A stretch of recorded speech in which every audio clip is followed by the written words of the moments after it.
So it's now official. Everton have been hit with a 10-point points deduction at the start of this international break. Devastating news for them, but it creates a great opportunity for them to have some fun in their game back against Manchester United at the weekend.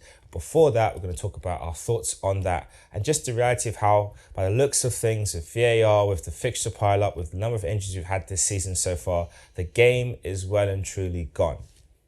Or is it? And can it be saved? I'm joined, as always, by Craig and Matthew. And we're going to start off of that news at Goodison Park of what's going on with Everton. Matthew, what's your thoughts on the situation for them? I mean, they can't catch a break at the moment. It's just been like for the last few years with near threats of relegation, injuries, like player disputes on and off the pitch. This is like the last thing that they've needed. And it kind of shows why the last few games they've had a bit on a bit of a run. Like, this is what they were preparing for. Like, we need to get maximum amount of points from so many games. And to be fair, I mean, apart from like a couple of results, they've actually done pretty well to get to the point where they're on, I think it's 4 or 5 points. So, it's only November, but these kind of things, they do count. So they carry that form forward. Like you said, against Man U, go on a bit of a run. They've kind of given themselves enough of a cushion to kind of go on and progress and get the wins when they can during the season. But we still got to play them. We've got to play all these other teams. But,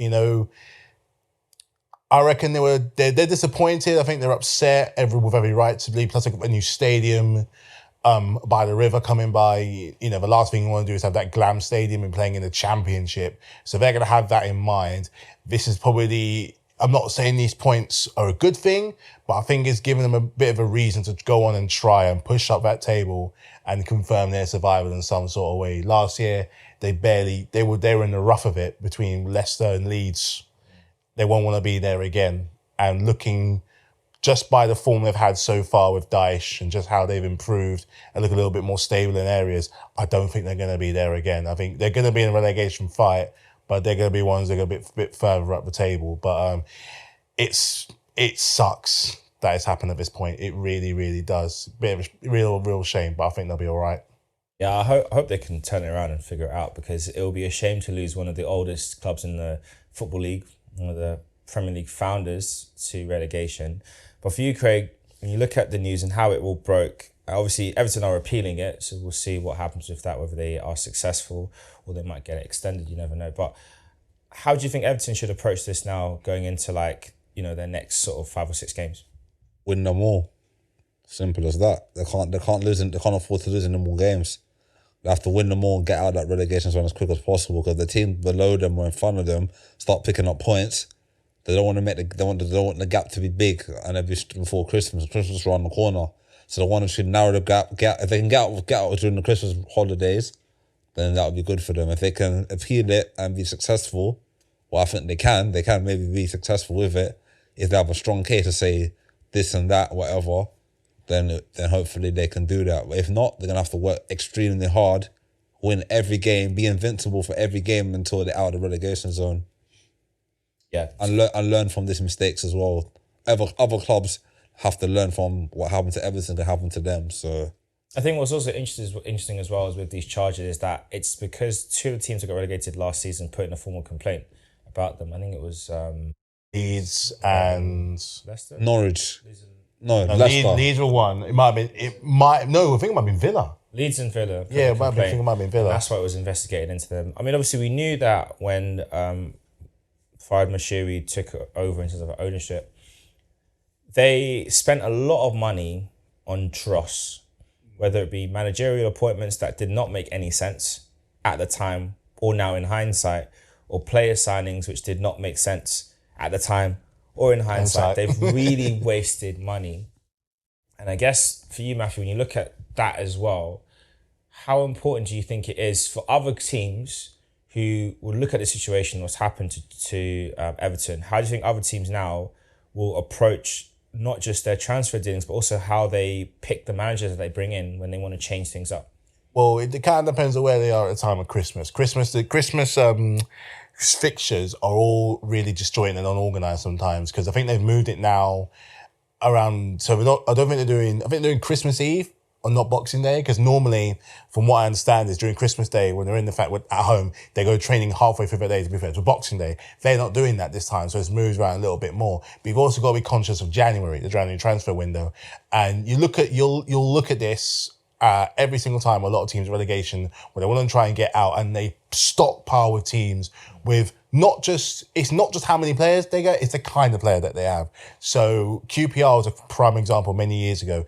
They stockpiled with the likes of Ji-Sung Park, Christopher Sam came returned, Rio Ferdinand, Bosingwa, all these players, and they still I don't think got bottom, but they got relegated. Because they're going with players that they thought would make an impression, but like these guys are past it. They've got nothing more to prove to you guys. And then your worst things you panic is the guy in the dugout, like what they did with Frank Lampard not that long ago, who nearly, again, put them in, is probably part responsible for the position that they're in. Get someone in more experienced like Sean Dyche, who granted might not be able to play the most glamorous football, but at least be able to get you to defend.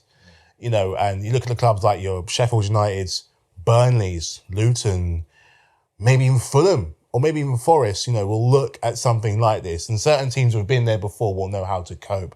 But particularly the teams that have been recently promoted will be looking around. I reckon they'll be looking around, I think I said this before, other clubs with players that aren't maybe playing in like other Premier League teams. I might just loan and stockpile and getting them all in. It's not guaranteed to work.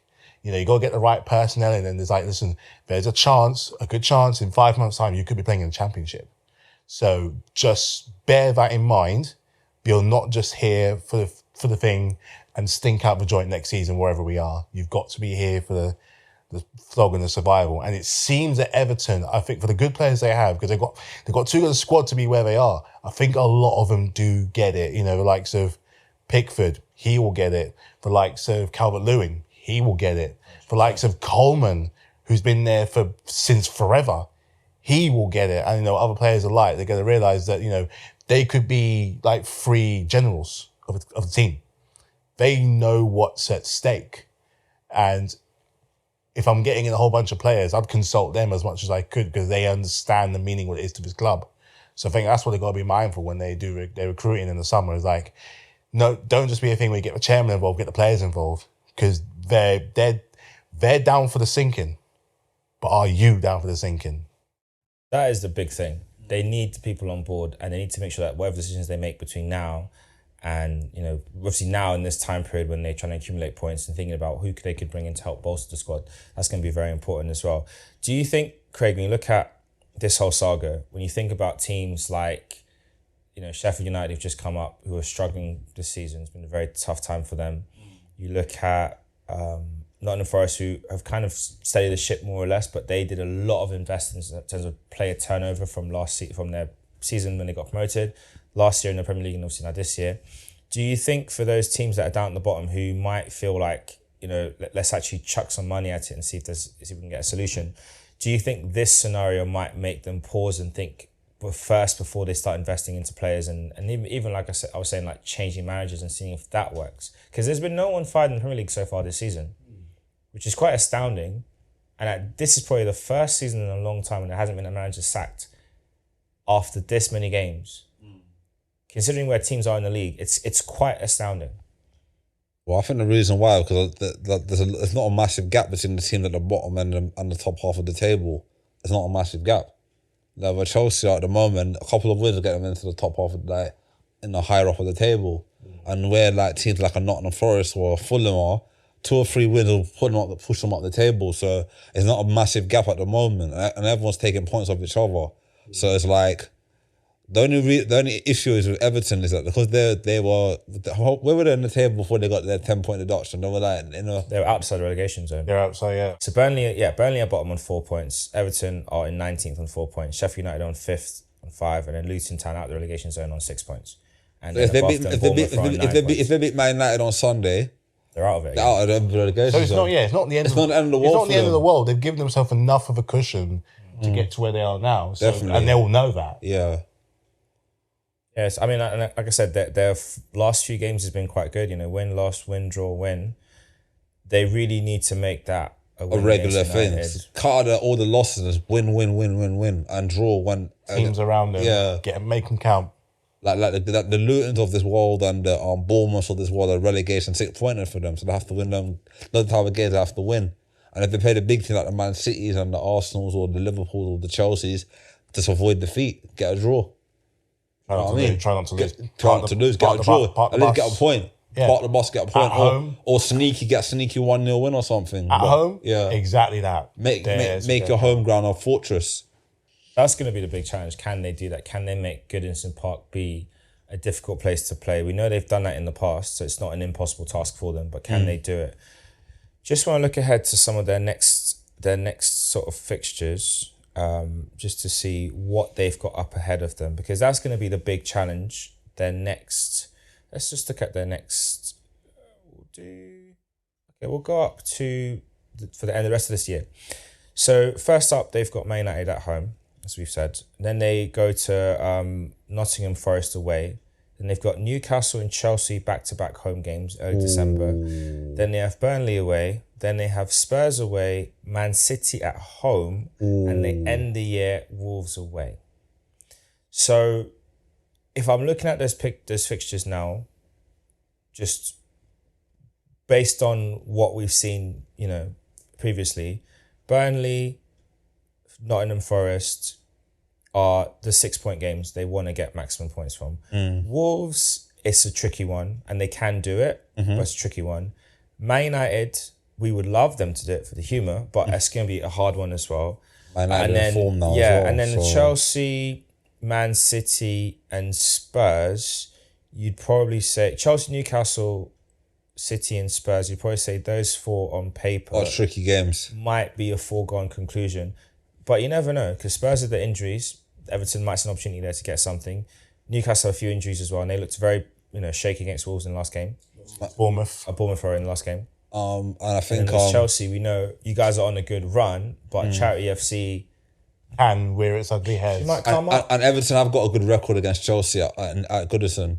They do have a good record at Goodison. And Man City are not firing on every single cylinder. They're not firing, but in a game like that, you'd expect them to get 3 points. Yeah. It's in the Christmas. That is on 27th of December, the Man City game, and the Spurs game's on 23rd. So it's a very tough fixture list going into January, but I do think they can get at the bare minimum. I think if they left, so what's that? 3, 6, 9, 12, 15.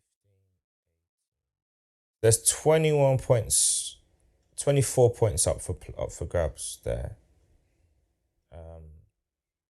And I think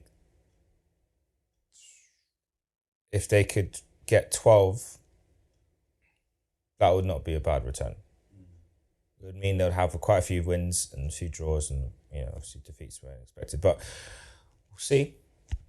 I hope they can pull something out of the bag and do that as well. Obviously, in light of these charges, there's been some news coming out about Roman Abramovich from his time in charge of Chelsea and some, payments that he may have made to agents of players. There's one story where allegedly he paid Eden Hazard's agent £7 million to convince him to join Chelsea over coming to Arsenal, which, as history has played out, makes me feel very angry. We would have never had the Beyblade moment. Or maybe it would have been John Terry spinning around like a Beyblade instead of Francis Coquelin. Who knows? But with that being said, and obviously, of course, we're still waiting for Manchester City and their 115 charges to come to light. With this 10-point charge deduction being given to Everton, for you, Craig, what do you think the punishment would be for City and now potentially Chelsea for what they've done? Obviously, it has to go to an independent panel that has to agree. What do you think the charges could potentially be for them, considering what Everton have gotten for what they did? Hefty fine or relegation. If you fine them, they've got the money, they can pay it off in no time. So it has to be a severe punishment. Sorry, Matthew, but if you break the rules, you have to pay. If you break the rules, simple as that. You can't get. If Arsenal did that and they done it, I'll say the same thing. If you break the rules, you have to pay for breaking rules. And no one's superior, or no one should try and break the law or break the rules just because they got money and power. So yeah, if they've done that, then they both need to be punished severely. And if that means that they have to strip them from their titles that they won, for all the trophies they won in a time when they cheated, then yeah.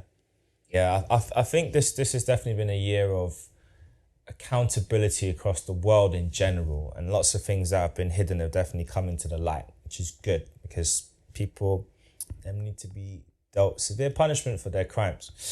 But for you, Matthew, like as a fan, if you living through this kind of golden Chelsea era of success, of winning trophies, that Roman has bankrolled a lot of stuff. He's been very smart in how he set up the accounts of Chelsea from his ownership in terms of the debt going to the charitable arm foundation that he had set up, where the debt was all going there, and so there wasn't anything that the club was incurring, which was really good, which helped with the sale to Todd Bowley. But how do you look at things in light of these potential allegations against your club? I know what I want and I know what I don't want. And, if push comes to shove, point deduction, I'll take that any day. A big fine, again. People forget we've been punished in the past before this with a transfer ban. And if there's one thing that is shown is that we can bounce back. And if anything, it kind of showed the spirit of the club during that time where we had lost our best player. We couldn't sign anyone. We had to rely on what we had and the talent that we have with our young, which for many, many years, we knew how good it was. And on that year, we proved how good it could be. So there was a kind of a different kind of view around Chelsea. None of this power thing, just more of a club rather than a force of nature. It was more of a club.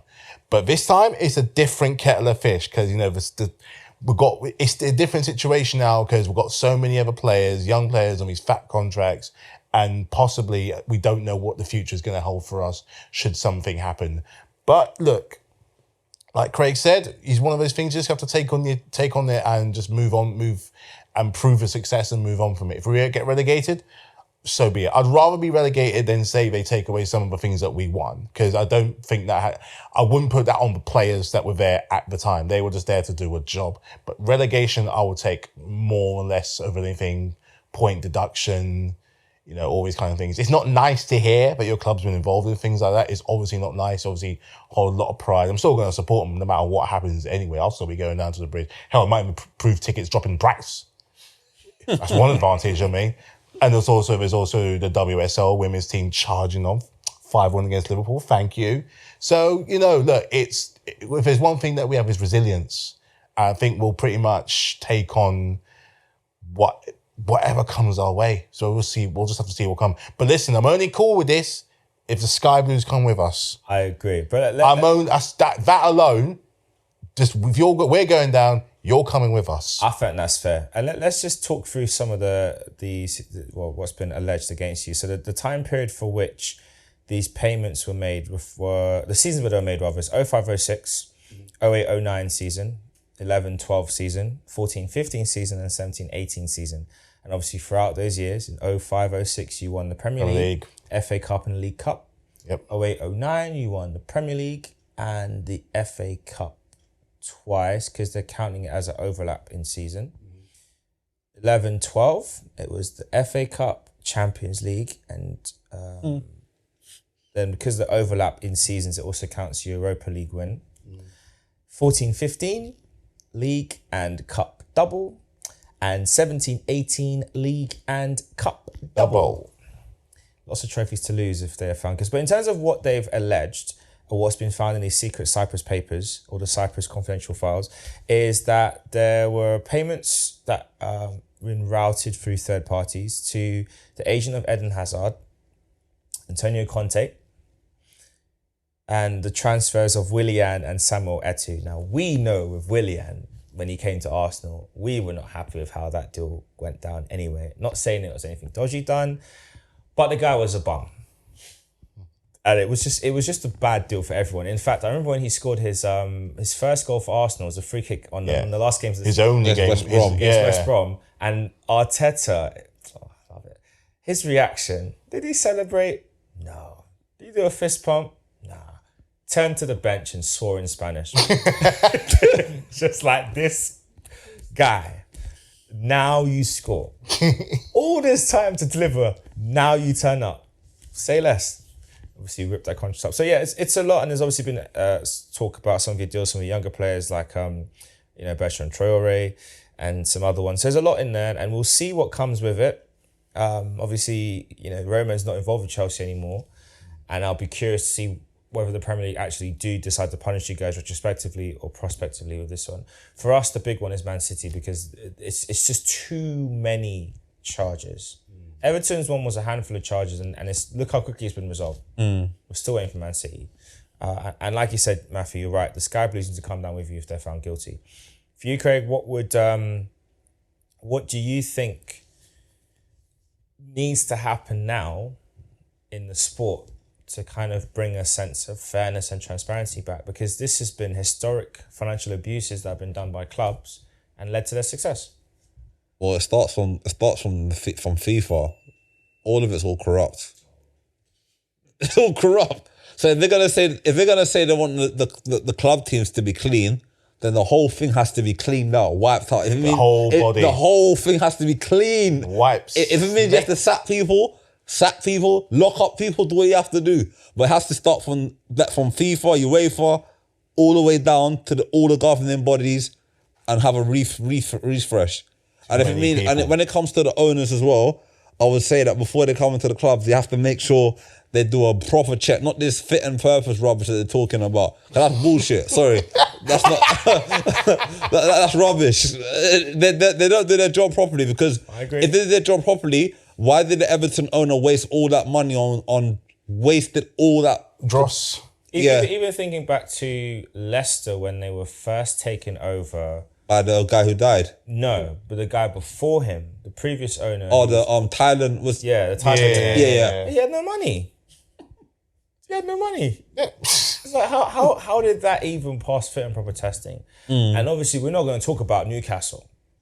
What about Man City? When Man City owner before the Arabs, they had the Chinese guy before, when Ericsson was before that. Oh yeah. He was another one. He just came and then spent all the big money. The next season was bankrupt. The Birmingham City owners, remember them? Blackburn Rovers, Venky's. Their single ownership. Turn them around. Do you remember how good they were? Yeah. They're ballers, and they were actually pushing for like Europa League thing. And then over the space of 1-2 years, they would fade into obscurity. I still remember when Venky's tried to change their crest into like a chicken or something. Oh man. And the fans were just like, nah. Dead that idea. Hold on. Yeah. Are Venky still owning the Blackburn now? They're still there. They're still there. The Venky sponsor. Yeah, it's still on the advertising ground. When they played Blackburn at Lancashire Derby, Venky's are still there. Yes. And look at Newcastle, like you said with Newcastle, but beforehand, Sports Direct Arena for how long? Venky's still own Blackburn Rovers. And it's been 11 years on. And it's still in the Championship. And they haven't got to the playoffs. They haven't got promoted. I think they got relegated at one point. Again. Did they? I think they did. To League 2? No, League 1. League 1, sorry. Yeah. It wasn't massively long ago. They had like Gabs Pedersen and Tunchai, Yakubu. Paul Robinson, Yakubu, and they were pushing for Europa League. Firmly pushing for Europa League. And now look. I feel like, no, but on a serious note, I think they have to do a proper, like, when these owners are coming into the club, you've got to do a proper check on them. Not this little he's got money, so it should be all right. Because if a lot of these clubs are doing financial doping, where they're getting all these expensive players and buying up every, like FIFA career mode, buying up all the top talent, and then when it comes down to it, they're getting all the success, and then you've got the clubs like the mini clubs who don't have a lot of money, end up getting relegated, and a lot of them can't come back up because they can't sustain. You know what I mean? Or they go defunct. Yeah. And Blackburn Rovers are currently 12th in the Championship. They were on 22 points. The Championship has been led by Leicester on 39 points, who are joint Ipswich with Ipswich. Yeah. But because of goal difference, Leicester are ahead. And Leicester's only lost one game this season in the Championship. Two. Leeds and Hull. They lost 2 and they've won 3 on the bounce since those 2 defeats. So what I love about the Championship is just so competitive, and anything can happen. That's proper football, Claire. The Championship is proper football. There's no money in the Championship. It's proper football. But it's more It's more just a case of going to watch the game. It's family orientated as well, because It's just going to watch the game. No one cares about next signing. No one cares about how many trophies. It's all about on that Saturday, 3 p.m, going down and watching your team, getting an overpriced pizza, hot dog or whatever. like a pie. Like all around the corners of, because I do work at a stadium sometimes, every other weekend. And they come down in their droves, they come and sing the song.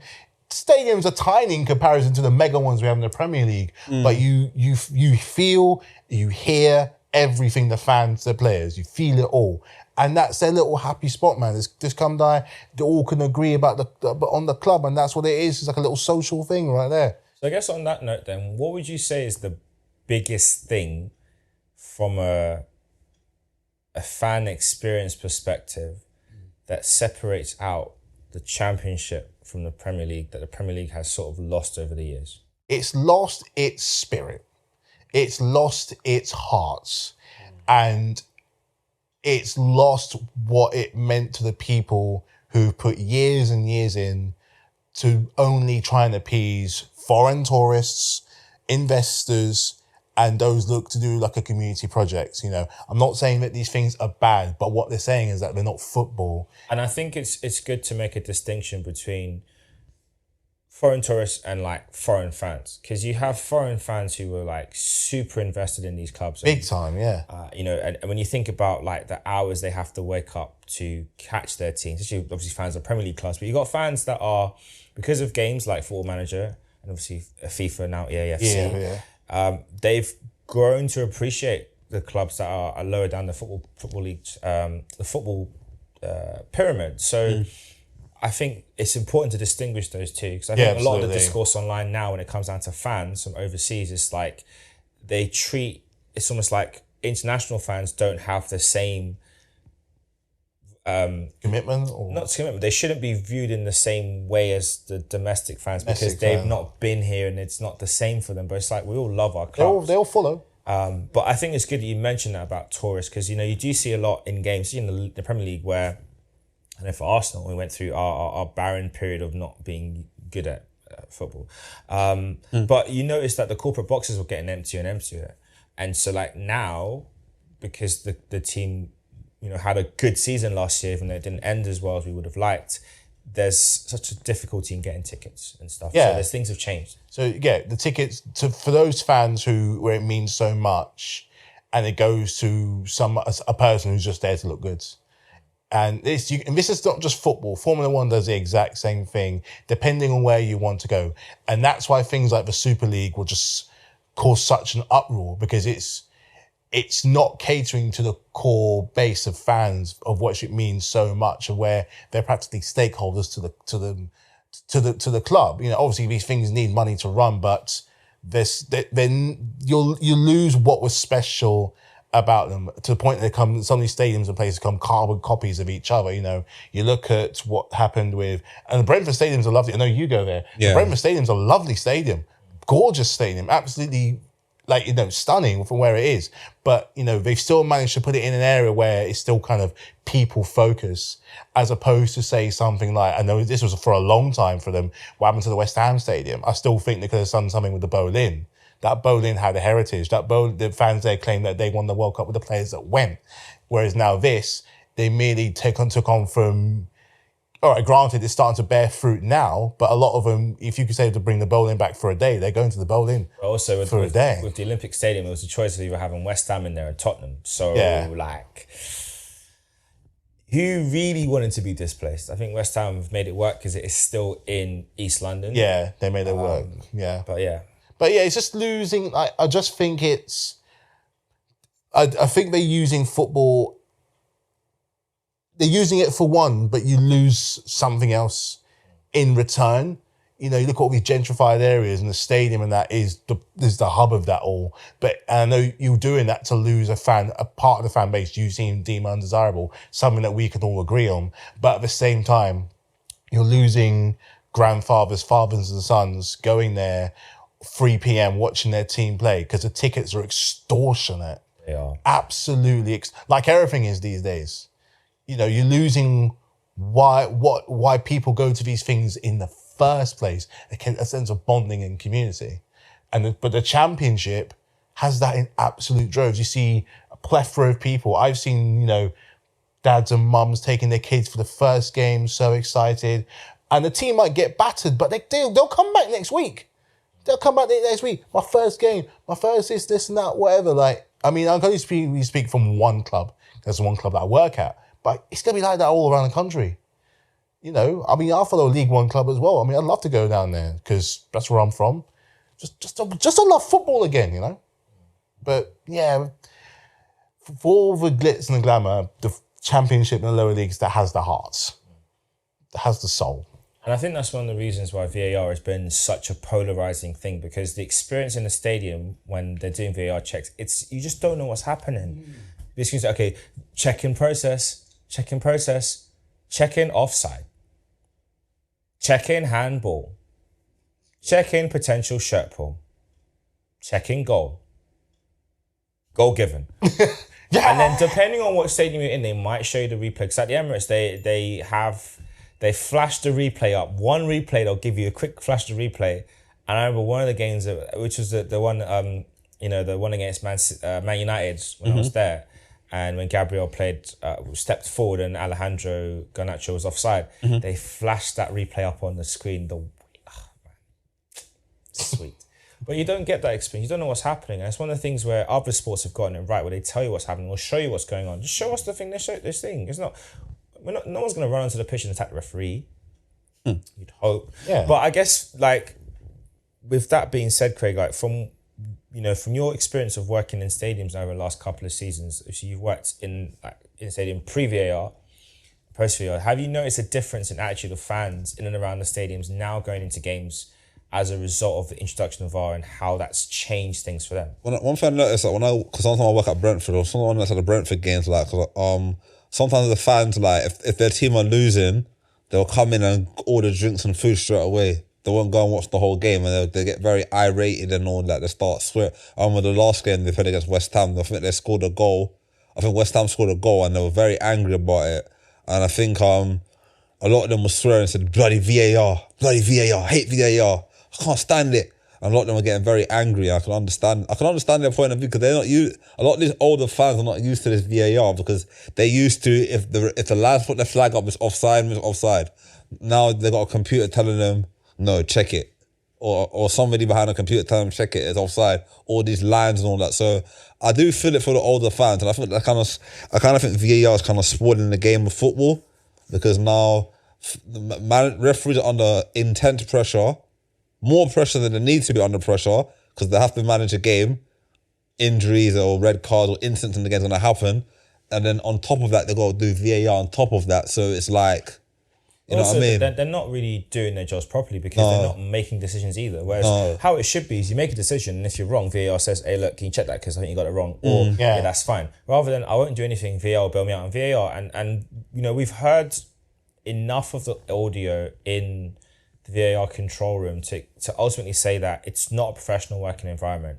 They're using nicknames. People are shouting over each other. It's like it's like a high school boys club. Like, what's going on here? Yeah. There needs to be order. But one thing I like about rugby, once they do they're checking rugby, once they send the guy off, it's off. They can't argue with the referee. They got respect in rugby. That's what I love about rugby. They got respect about it, because if the guy said this, you've done something wrong, and they do the radio to the other guy and say, yes, check it. They check it.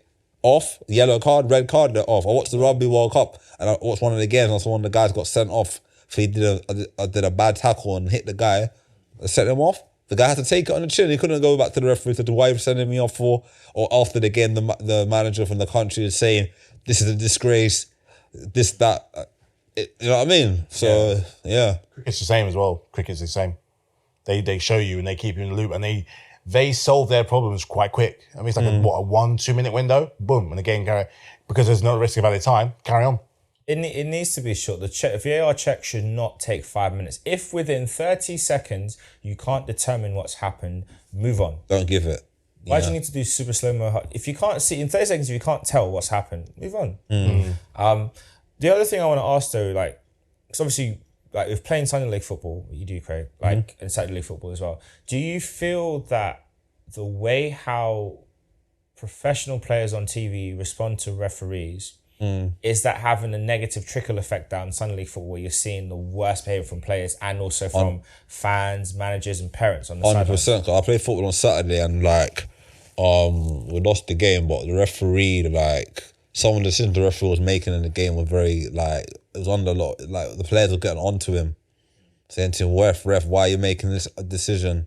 And then what happened was the referee blew the whistle and called the two captains over and said, both captains, so it said to the captains, now before the game, the referee said to us, he spoke to us before the game, said to me, "You have any issues with him, go to your captain, speak to your captain and tell the captain, and the captain will come and talk to me briefly." What happened during the game, we should have had a couple of penalties and never got them. Players are getting angry, irate, whatever. Started swearing at the referee, started arguing with the referee. The other team not getting certain decisions, started arguing with the referee. Then the referee was getting fed off and getting under pressure. So he blew the whistle and called the two captains over and said, "Listen, you guys sort out your team, or I'm going to end up sending sin binning players or sending off players." And I think, to be fair, he had the right to do that because he can't be abusing the referees. And in the amateur football, like in Sunday League and Saturday League, a lot of referees are getting abused. A lot of them are getting attacked. It's happening a lot. A lot of referees have dropped out of the game now because of that. They don't want to do it anymore because it's not right. And sometimes the managers are very aggressive on the sidelines to the referees. And then if you're lying to them, obviously in Saturday football, you have to do the lino yourself. Only if you're playing a higher level, you get linos given to you, but the players are the line. Sometimes the linos could be cheating in the games and all that, and the players are arguing the lino when they're cheating, the ref manager arguing the lino. So it's very like they're watching what the Premier League's going on, and I think they can bring their nonsense on the Premier League to amateur football, and it's not nice. It's not nice at all. I guess hearing all that, Matthew, what do you think then the footballing governing bodies need to do from the top down and from the bottom up to really revamp how refereeing is done and to re-establish a sense of order and respect for referees at all levels? I think at clubs, I haven't played football like that for a very long time, so I don't know what it's like for you guys either. But I would have a thing where the referees know and the refereeing body know what they need to do to organise their back room, make it more professional because there's so much at stake at these games. But I think on the other side, you have to be said that a lot of these professionals we put all these things in place for not respecting the referees that they should. He's there to keep the peace. But, like you said, at the game there, they're getting their antics because it's influence of the players that they idolise. So something's got to happen at a grassroots level to start up with the young kids to teach them. Again, I don't know how this goes on. I don't know if this does go on, but something's got to be taught where, the game's moved on. We're much more about respect. We're much more about, understanding that, how things happen and work in the game. If you want to be a part of it, you're going to respect every single aspect of it. Have someone come in and talk to them what it means to being a referee. Have someone in explain why respect is valid and worth those both ways. Have someone come in and just do maybe like a little mini course thing if it has to get to that level to help people understand why they are there. And if something does happen, this is the procedure. Have a procedure in place for exactly what happens or what needs to be done, because it's getting out of hand. The referees are getting as much attention as the players. And it never used to be the case. At one point, you didn't even know the guy's name. But now you do. You're doing all these antics. You've got referees now on TNT Sports, Sky Sports saying all these things, which is good, but they only say it when the game's done. Right? Which obviously isn't good enough. But it needs to be more of an education. Education's a big thing here. We're in just understanding the roles of what they do and letting the players know that, learn from the likes of rugby, learn from the likes of cricket. It's just the more we respect and, go along with what they're saying, the easier the game gets. Because you don't get these problems with, in other sports. It's very rare you get these problems. And then if they do, they carry on, they move on. They don't moan and say and be like, "Oh, the referee cost us." Wait, no, we cost us the game. Referee's not wearing a Man United or whatever City shirt. He might feel like he is, but he's not. So more education, just more clarification between the two and understanding their roles to each other, I think needs to be so, so vital. I think it's definitely going to be a time of change and learning and growth. And one final thing to talk about today is, of course, a subject that is of great concern for all of us. And we hope every time we have an international break, it doesn't affect our clubs. That's, of course, injuries. Just to say, so far this season, there have been 196 injuries in the Premier League alone. And that is up 15, that's a 15% increase compared to the last 4 seasons. And that's stats provided by ESPN UK. That is outrageous. And obviously, the other night we saw Gavi got injured for Spain. I think his ACL is likely to be out for the rest of the season. We've seen other players injured so far this season, like Pedro Neto got a hamstring problem. Obviously, you guys have lost Nkunku in pre-season. At Arsenal, we've had a few. We've had players like Smith Rowe out, Thomas Partey out. Gabriel Jesus out. He's back again. But, you know, it's a lot. What do you think, Craig, needs to be done to really address this? Because it's like, and obviously with the rumours and talk of a potential World Cup in Saudi Arabia, in, you know, not the next one, but the one after, you know, a couple of World Cups, and it could be end up in Saudi Arabia, which would mean another Winter World Cup.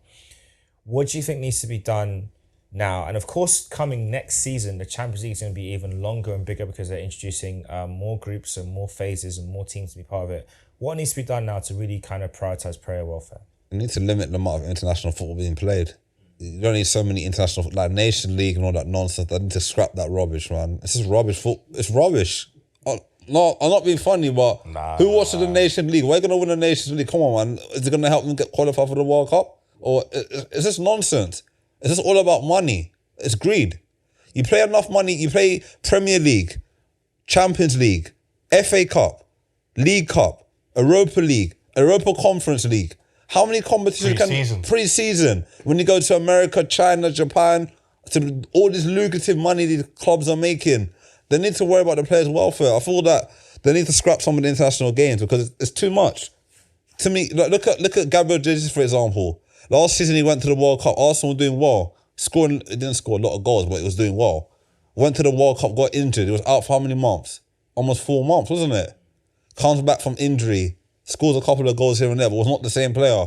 This season, got injured again in pre-season, out for a couple of weeks, come back, did well again, got injured again. So these international tournaments are not, it's killing our players. Even think Kevin De Bruyne last season. Yeah. That was really heartbreaking. Did he get injured in the World Cup as well? I think he did. And injured in the World Cup, came back, got injured in a Champions League final, and he hasn't played his second Champions League final got injured. Remember the one against Chelsea and he got when Rudiger finished him. Well, the Rudiger one was as a collision, but this one was bad because in the first half, and it's a game where he knew he was thinking, right, I'm finally here. I'm going to get to play my minutes, do what I can do in the Champions League final. Breaks down. After how long was it? 10, 15 minutes he brought Not that long. I'm thinking how many games he's playing because that was the same year he had the World Cup and doing all these games. And all the trophies he won that season as well. He's not a bit part player. He was their captain. It was the main man, yeah. It's crazy. Crazy stuff, man.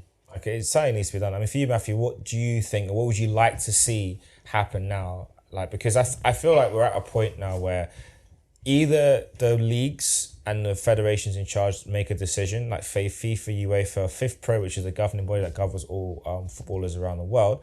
Either they need to step in and say something, or the players themselves are just to say, look, we're not going to play anymore.